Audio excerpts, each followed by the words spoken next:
Ini KTP bayi dan ini KTP orang dewasa. Nah, KTP bayi ini resmi ya, sebenarnya bukan KTP bayi tapi lebih dikenal dengan kartu identitas anak. Dan kartu identitas anak ini diberikan kepada warga Indonesia yang berumur 0 sampai 17 tahun. Dan di kartu identitas anak ini terdapat dua versi ya. Untuk 0 sampai 5 tahun itu yang di bagian sini nggak ada fotonya. Kemudian yang untuk 5 tahun sampai 17 tahun di bagian sini ada fotonya.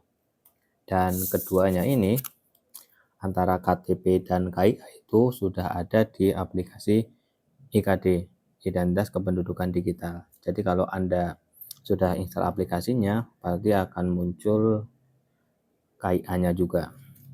Dan ini akan memudahkan ketika kita melakukan registrasi atau pengurusan pendaftaran yang berkaitan dengan data milik anaknya kita.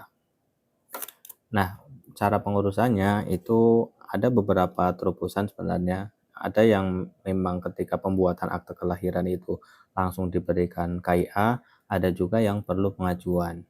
Kalau di Banjarnegara sendiri, yang termasuk ini untuk punya anak saya, itu melalui pengajuan. Nah, syaratnya ada fotokopi KK, kemudian fotokopi KTP kedua orang tua, dan fotokopi akte kelahiran. Nah, cara pengajuannya di mana? Nah, kalau di Banjarnegara itu pengajuannya sudah lewat operator atau petugas di kantor desa masing-masing.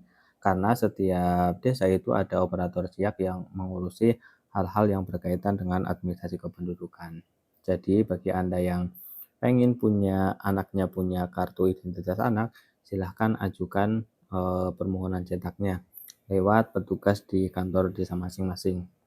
Untuk yang 0 untuk 5 tahun sampai 17 tahun juga dianjurkan untuk ada selain yang tadi saya sebutkan, disertai juga dengan persyaratan foto.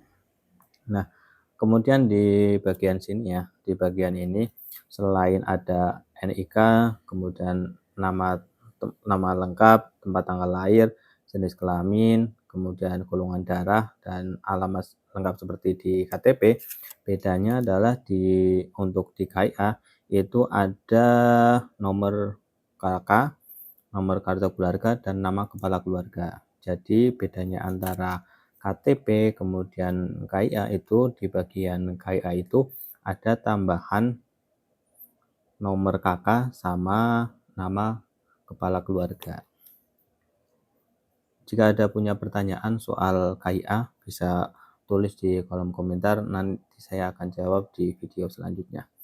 Dan sampai jumpa di video ke-22 selanjutnya. Terima kasih.